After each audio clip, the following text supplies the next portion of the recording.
দীর্ঘ ১৭ বছর লন্ডনে নির্বাসিত থাকার পর বৃহস্পতিবার ২৫ ডিসেম্বর বাংলাদেশে ফেরেন বিএনপির ভারপ্রাপ্ত চেয়ারম্যান তারেক রহমান।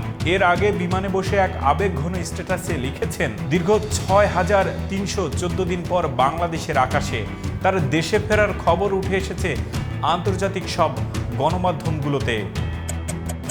ব্রিটিশ গণমাধ্যম বিবিসি, আরবের জনপ্রিয় সংবাদভিত্তিক টেলিভিশন আল জাজিরা, বার্তা সংস্থা রাইটার্স, মার্কিন এপি, ভারতীয় এনডিটিভি এবং তুরস্কের আনাদুলু এজেন্সি ভিন্ন শিরোনামে তার প্রত্যাবর্তনের খবর প্রকাশ করেছে। আল জাজিরা শিরোনাম করেছে, বিএনপি নেতা তারেক রহমান ফিরছেন, বাংলাদেশের সম্ভাব্য পরবর্তী প্রধানমন্ত্রী। এতে বলা হয়েছে, ১৭ বছর নির্বাসনে থাকার পর বিএনপি নেতা এবং দক্ষিণ এশীয় দেশটির পরবর্তী প্রধানমন্ত্রী হওয়ার অন্যতম প্রতিদ্বন্দ্বী তারেক রহমান বৃহস্পতিবার ঢাকায় ফিরে আসেন।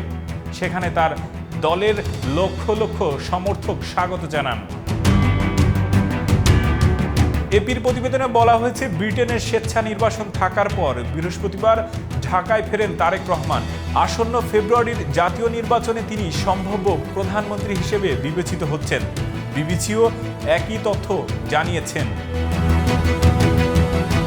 ২০০৮ সাল থেকে লন্ডনে বসবাসকারী তারেক রহমানের দল আসন্ন জাতীয় নির্বাচনের সবচেয়ে বড় দল হিসেবে বিবেচিত হচ্ছেন।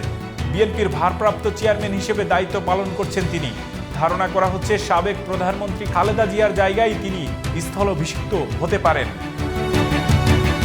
কাতার ভিত্তিক আল জাজিরা সংবাদ মাধ্যম বলছে, তারেক রহমানের প্রত্যাবর্তনের মাধ্যমে মুভমেন্ট ফিরে পেয়েছে বিএনপি। রাইটার্সের মতে, আগামী ১২ ফেব্রুয়ারি আসন্ন জাতীয় সংসদ নির্বাচন বিএনপি বিজয়ী হতে পারে এবং তারেক রহমান পরবর্তী প্রধানমন্ত্রী পদে শীর্ষ দাবিদার হতেই পারেন।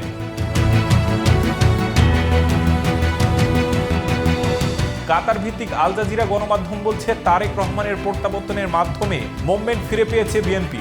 রাইটার্সের মতে, আগামী ১২ ফেব্রুয়ারি আসন্ন জাতীয় সংসদ নির্বাচনে বিএনপি বিজয় হতে পারেন এবং তারেক রহমান হতে পারেন পরবর্তী প্রধানমন্ত্রী শীর্ষ দাবিদার।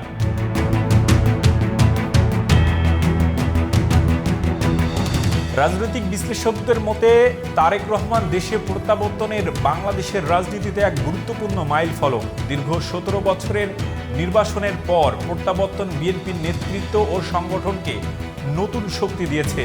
তিনি আসন্ন জাতীয় নির্বাচনে দলের মূল নেতা হিসেবে অভিভূত হয়েছেন। তাই রাজনৈতিক মহল ও আন্তর্জাতিক গণমাধ্যম তাকে সম্ভাব্য প্রধানমন্ত্রী হিসেবে দেখছে। এটি স্বাভাবিকভাবেই দেশের রাজনৈতিক মঞ্চে নতুন উত্তেজনা ও সম্ভাবনার দ্বার খুলছে।